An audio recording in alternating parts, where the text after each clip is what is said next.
Ever felt like a cactus in a rose garden? You're not alone. You're in the right place. Welcome to Prickly Peach, a podcast where we untangle the roots of real connection and nurture a space for raw, honest, beautifully messy conversation. I'm Thao Nguyen, a sociologist, community builder, and your host here in the garden. Hi everybody, I am Thao. I am a PhD student in sociology at Boston University, and I have been studying love, sex, and desire for the past 10 years. And we have here with us Jaylene Tran. Hi everybody, my name is Jaylene. I am the creator and host of ItsADate. We are a comedy dating show where I put 4 local singles on a blind date in front of a live audience. We're based in Boston, Providence, New York City, and soon coming to a city near you. Thank you very much for having me here today. Yes, of course. Thank you for being here. Okay, so what are we talking about today? So I love your show, and I have been to multiple shows of yours. I'm a huge fan. Could you share with the audience a little bit how did the show get started, or what was like the origin story of ItsADate? Girl, you want the real story or you want the inspirational version? I mean, whatever version you want to share. Okay, the real story is I was a stand-up comedian, and every weekend I was rushing to do 8 shows at a time. I was rushing. I was not having a life. Right? So I thought to myself, instead of chasing stage time, I wanted to create a show of my own.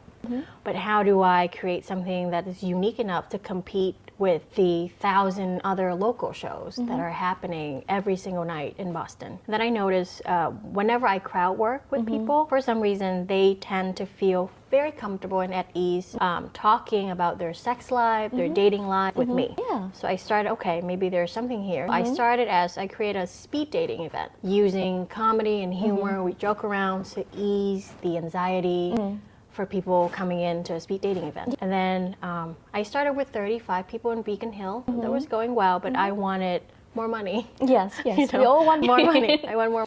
So I open it out so that people can come and watch. And we basically, because there's nothing like this has been done before, so I just kind of take it one show at a time. Okay, this show, we did this, it works, we keep it. This show, we did that, it didn't work, we did not do it again. After a year and a half, became the version that you see right now, which is 4 people apply ahead of time. 4 people were chosen based on their preferences, their lifestyles, what they're looking for in a relationship, or when it comes to dating in general. We bring them up on stage, we talk to them, and the audience will vote to pair them into 2 pairs. So then whatever the result is, that they go on a first date during the second part of the show. Maybe there was some secret sauce that went behind the scene. How did you decide to bring these 4 people on to your shows on that particular day? Was there any particular criteria that you were looking for? So in the application, there's a short form we ask for sense of humor. How do you identify your sense of humor? Some people like it dry, some people like dark jokes, some people like puns, some people like memes. We also ask what you're looking for physically speaking. It's not black. Let's face it, love is not black. Definitely not. We also ask you for, are you looking for like a chaotic time, a fun time, or are you looking for something more serious, more long-term? We also ask you for your interests, your hobbies. So of course, we thought it would be a good idea to pick 4 people that seems to be looking for the same thing, who are interested in the same thing as well, who seems to be laughing at the same stuff. You know, it's a comedy show after all. Like how much of someone's professional life matter when it comes to choosing a partner? I think it matters here in Boston more than in other cities that we've gone to. We've done show in Portland, we've done show in Miami, Tampa, Orlando, we've done show in New Hampshire. I think here it matters more because Boston, in order to be able to live in Boston, right, you have to make a certain amount of money. In order to make that certain amount of money, you have to have a certain kind of job. In order to have those certain jobs, you kind of need certain degrees. You also know how high rent is in Boston. Yes, exactly. The only thing that goes up Boston is the rent. So I think it matters here more than in other cities. Notice in other cities values more like, oh, do you want children? Do you want an open relationship? Matters more. But for some reason here in New York City, we stress a little more on the professional background. Rightfully so, right? Because it's so expensive. Yeah, definitely. So do you think that could be a hindrance to finding like a potential, like a future match? Like, because like someone's professional or like work identity doesn't have to define who they are. There's a lot more to someone's personality. So how much of that, in your opinion, should matter to finding a date, given how people care about someone's professional life here in Boston? I think there's so many factors though, Thao, like even height, right? Yeah, right. Big and Yes. which is kind of ironic because Boston is known as the city of short kings, right? But Jaylene, you have hosted 300 shows all over the US. What do you find are the challenges of modern dating? I think the challenge right now is everybody, well, I can't speak for everybody, but the majority of people are not having a great time on dating apps. We are trying to find ways to meet people in real life organically. But the pandemic has brought us all inside for 2 years. It's almost like we forget how to interact with each other romantically or how to successfully approach someone in the wild, as I like to call it. So then the anxiety, the pressure, when you come to an in-person event or when you see someone in real life, you want to approach them, we don't know how to. So we're stuck between not having a great time on the apps, thinking that it's so superficial, think that everything is kind of fake on the apps, with the struggle of not knowing what to do when we are together in person. I think specifically in Boston, I think the challenge is people don't take rejections well here. Because again, the majority of the city, we're educated individuals. Everybody's pretty active. Everybody seems to have everything, together. Of course, we're going to therapy. We're working it out. But, generally speaking, right? Yes. We all should go to therapy. We are relatively well put together individuals. So then we're not used to rejections. So then when we are rejected, we take it a little harder than what I've noticed at other cities. But I think the thing is that how do I say this? Dating is very intimate, but it's not personal. Right. Sometimes it can really just be, oh, we are not a match. That's it. It's not a reflection on you. It's not a reflection on the other person. You may just not be a match, and that's it. At the end of the day, I really think early dating is just a numbers game. Yeah. But that concept may be hard to comprehend for individuals who are usually used to getting their way, quote unquote, we do well in school, we do well in life, why are we not dating successfully? Yeah, definitely. Most of the time people may take that. Could you elaborate more on what you mentioned earlier about how dating is like an intimate experience, but it's not personal? Because you are being vulnerable with this person, right? So when you open up, there is a chance, okay, you either get close to this person and you form a connection with them, you will be judged. And worse, maybe they'll talk about you in their group chats, or they'll, I don't know, post about it on social media. So all your flaws or the things that you're trying to work on yourself, all your weaker points are now all in the open for everybody to see. Yes. So it is very intimate. There's that risk of being either you're seen and accepted, not by your date, but by many, many, many people, potentially. Yeah. It is intimate in that way, but it's not personal because, like I said, maybe the chemistry is just not there. Yeah. It's not a reflection on you or the person. It doesn't mean that you are unattractive. It doesn't mean that you're not funny. Maybe your sense of humor is just different. Yes, exactly. I like dark jokes. That's not for everybody. I like puns. Also, maybe we don't find the same things funny. Maybe we don't have the same goals in life. Yeah. And it doesn't make me a bad person. It doesn't make him a douchebag. It's just, we are just not a match. Yeah.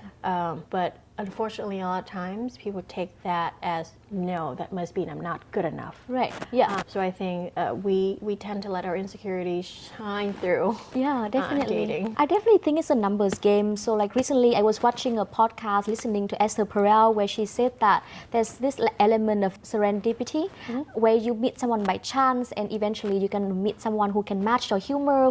But it's usually it's a numbers game for sure. But sometimes I feel like people, because dating is so intimate, it's really hard not to take it personal. What do you think people can do to kind of overcome these doubts about themselves that when it comes to dating, that it's not that, although dating is not personal, like you said? I think it's about managing expectations. A lot of time I've noticed people go on dates and it seems to go well, right? And we have these fantasies about the potentials of a life together, or a future, whatever that may be. And we get attached to that future in our head, not really the person. So I think maybe a small step to perhaps would be the goal on every date should just solely be to determine whether you want to have another date with this person. And that should just be the sole focus, not his potentials, not her potentials, but just that person in that moment. Do I want to spend more time with them? So just like enjoying the moment and just being there for what it is instead of imagining this like potentiality of a future that may or may not happen. How would someone's like career choice, how is it shaped by who they want to choose as their partner? I think, say if you're an ambitious person, which I think most people in Boston are, you need to dedicate a certain amount of energy and focus and time to that, right? You're grinding. So a partner who is also doing the same thing would be more likely to understand the pressure, the things it takes for you to accomplish your goal at work. I think if they can understand what you're going through, because they are also going through the same thing, but also at the same time, that means you now don't have as much time for each other romantically. I think that's also a challenge when it comes to dating in a busy, ambitious city. We don't have time for each other. At this early stage of the game, when you're still trying to figure out who that person is, whether or not you actually like them, and like you both have very busy schedules. Maybe a small step you could try. I would say treat it like it's a meeting. Like, you know, from this time we're dedicating time to each other. Again, we're used to having a Google Calendar. We're used to having time. We're all busy. Right? Maybe something easier, like run errands together. I think you can tell a lot about a person running errands with them. Going to the grocery store with the right person, hilarious, a blast. Do they shop on sale? Do they plan everything out, or do they just walk in and let their ancestors speak to them? Do they look at ingredients? Do they care about calories, or they just all hell break loose in the grocery store? Just running errands with them, I think, is an efficient way, because you're also running errands, right? You're also doing things that you need to do. Right? Or go to the gym with them, spending time in the same space together, but not really, you're accomplishing the same goal, just trying to spend time together. So kind of like a two-bird, one stone that's kind of situation. That's a great strategy. Or even like, okay, you're grabbing coffee, maybe add a walk-in with them, you know, a coffee walk, just to catch up a little bit. 30 minutes, 45 minutes during the day, you get your steps in. We know that's important. We got our caffeine in, and we can spend some time with each other. I think small steps like that may help you feel less busy, and you are trying to carve time out for each other without sacrificing your usual busy schedule. That's a great strategy. You're like doing something productive with each other. We're still getting to know each other, and so that's like two birds with one stone, like you said.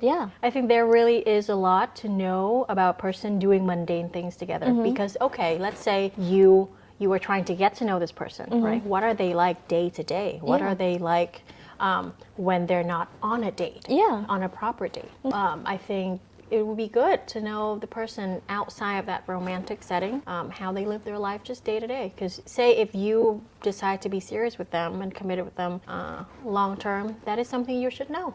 Definitely. I really like these suggestions. These are like low-stake activities that you can do with each other while still accomplishing like some kind of goals that you have. We're still not escalating the relationships. But what is your advice on how we really be ourselves when we run these errands with each other? How can you see just a little bit more from that person just from doing these mundane activities? I'm not saying that you have to looking out for red flags or anything. Just be yourself. And I think by just being each other's company, observing, you can learn a lot about a person. I don't think it's a good idea to like look out for red flags per se. But it may be a good idea just to see, do they shop the same way I do? Do they spend their time the same way I do? What do they do in the gym? Are they focused? Do they slack around? What kind of music do they listen to? Do they have gym buddies? Do they work out by themselves? I think these little details can tell you a lot about a person without them having to tell you. It's because like, have you met men? They will lie if you ask them. Everybody is, no, I go to the gym so focused. No, but the reality is, I don't think so. It's like doing more than saying. Correct. You also mentioned that like you have a lot of audiences, both men and women of different ages. Like, can you tell me a little bit more about like what do men in particular struggle when it comes to dating? Online dating, they struggle with putting together a profile. Yeah. Because I think there's this kind of not fear, but kind of like, oh, I'm too good to be on the app. I hate this. So they don't put thoughts into the profiles. A lot of people, a lot of men actually, have sent in their profiles to me just to be like, hey, Jaylene, can you take a look? Is it good to go? I'm not getting matches. And most of the time, it's just, let's delete that bathroom selfies. It doesn't really tell us anything about you. Maybe replace that with a photo of you doing something you like. Do you run? Do you have a dog? Do you fish? Do you read? Do you like to travel? Something that would tell us about yourself. Yeah. More thoughtful prompts would be a good idea as well. I've seen a lot of men, again, they are trying to be cool for the app. I'm too cool for this. But the reality is you're on the app. So is everybody else. If you're on it already, right? You're spending time on this already. Might as well invest a little bit more effort into this so that you can have more matches. I would suggest more thoughtful prompt rather than typical Sunday for me is football. Typical Sunday for me is enjoying football with my buddies, going groceries, trying new recipes, or sometimes I would just like to stay in and be by myself. It's just more thoughtful prompts. Give us something more to a person. Yes. Stop feeling like you're too cool for the apps, because you are on the apps, and so is everybody. It's not that big of a deal. I feel like most men are afraid to put more thoughts into the apps because it makes them less cool. Yes, it makes like vulnerability. Correct. Sometimes it's seen as like weakness for men, especially in the way that our culture perceives masculinity. So like, what is one of the biggest misconceptions that you think people have nowadays about dating for both men and women? What do women get wrong about dating? I think, and this may be a hot take, but I think affection is earned. A lot of women coming into the first date, they'll go back and they'll complain to me that, oh, it's only a coffee date, it's low effort from him, I deserve better.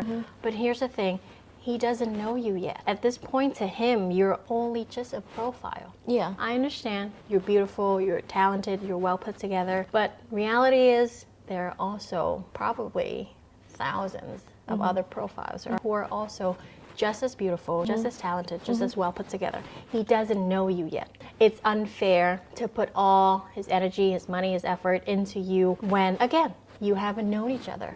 I think a coffee date is actually a fantastic way to meet people. The pressure is not high. It's relatively cheap. It only lasts, let me say, 30, 45 minutes if you are not into that person. You have a time to exit. My only suggestion is if you are doing a coffee date, do a coffee walk date. Yeah. Because now you're not sitting across from each other stiff. Yeah.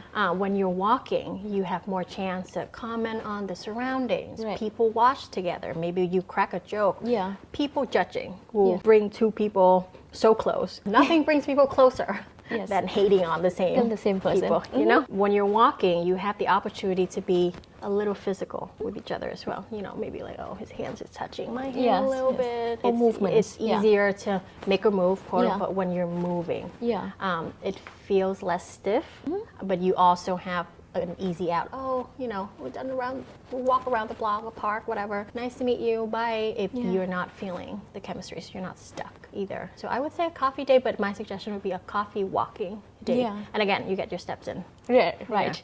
Very productive. Cardio is important, you know? I love these suggestions because how, like, coffee date, you get your caffeine. A coffee date, when you also walk at the same time, you get your cardio in. And like coffee dates usually last pretty short, right? It's only like, I don't know, maybe an hour or so. It's not super time consuming. It's a low stake type activity environment. The cost is also pretty effective as well. So yeah, no, it's a very relevant idea. It's a good way to determine, do you like this person enough to have another date? Yeah. Then the second date, third date could be a little more thoughtful. You could maybe museum, arcade. Yeah. I'm big on activities because then you can observe a person through actions. Right.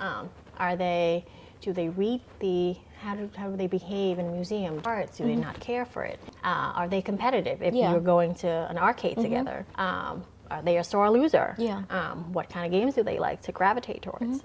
I think you can tell, again, a lot about a person when they're doing activities. Right. If it's just talking, I feel like they will lie. Yeah, it's way easier to lie. It's easier to lie. Whereas if you're doing activities, Right. it's more natural for Right. them to show their colors Yeah. and for you to see those colors as well. Yeah, you can observe them in actions, and then it will tell whether or not the person is lying or not. And like actions usually speak louder than words, so yeah, it says a lot about a person. Yeah. But I think that back to what you were saying, I don't want women to lower their standards. You're right. You have the right to set your boundaries, and this should be respected. However, like I said, affection should be earned. It's not a given. We understand you're beautiful, you're talented, you have a lot to bring to the table, but he does not know that yet. Right. So don't dismiss someone so quickly just because he offers a quote-unquote low effort date, because his goal is probably just to see if he wants to have a second date with you, is what I would suggest. How do you think like different kind of relationships that people are looking for, how does it factor into the way they should go about their first date or the way they should go about dating in general? Because like some people are looking for, I don't know, just a hookup, like a consistent hookup. Some people are looking for a long-term relationship. Does someone's dating intention matter when it comes to how they approach their first date? Yes, very much so. I think it's important to set boundaries. What are you looking for? That is why we ask that in our applications. What are you looking for right now? Right. It doesn't have to be long term. It does. What are you looking for right now? And believe them when they say that. If they're, I'm just only looking for something short term, but open to be long term, believe them. They're looking for something short term. Don't try to be like, oh, I can change them. You know, I think it's important to establish boundaries right away. Are we looking for the same thing?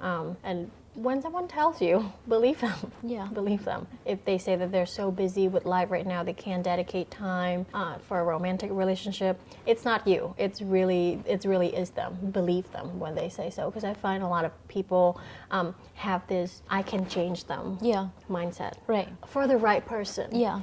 They will change, right? Maybe I'm that right person. You're probably not. Yeah. So to save yourself time and energy, believe them when they say, believe them when they set their boundaries. So you have observed a lot of people dates, and you also a lot of people tell you about their dating stories. So why do you think it's so hard for people to be themselves on first dates? Social media. I think putting yourself out there, being vulnerable is already hard as is, but now with social media, your, again, weaker points, the things that maybe you don't like about yourself that much, the things that you feel the most vulnerable about, you're not sharing it. It's just your date. You may be sharing it to her friends in the group chat, his friends in the group chat, or the entire social media. They may post about it. They may make a TikTok, a reel about it. So to put your vulnerable spots out in the open, being rejected not just by that person you're trying to date, but by many, many, many other people on the internet, is tough. Yeah. Is really scary. It is. Especially in Boston, like I said, we're a city of accomplished individuals. It can feel personal if things don't go your way. If you are rejected, it's easier to feel like, oh, you're not good enough when you are someone who have been used to getting things your way. Yeah. So if you have one prediction of the future, like what do you think dating will look like in the next 4 years? I think in-person events are here for a little bit. We're figuring it out and talk to each other in person and flirt in person again, right? I think in-person events are going to be here for a while.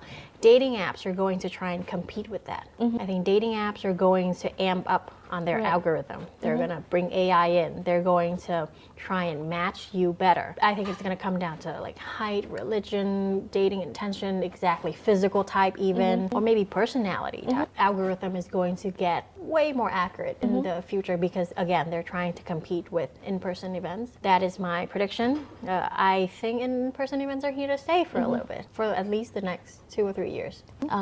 For the listeners, if there's one takeaway that you want people who listen to this podcast, what would that be? I think it would be dating is intimate, but it's not personal. And that affection is earned. It's not given. Let's try and focus on, when you're on a date, let's try and focus on the date, not the potentials. Yes. The date itself. Do I want to spend another date with this person when it comes to early dating? But at the same time, establish your boundaries early. Yeah. So that we know we're not wasting time because we're all so very busy. Definitely. So dating is not personal and affection is earned. Thank you so much, Jaylene, for Have a being great here time. with us. Yeah, thank you for having me.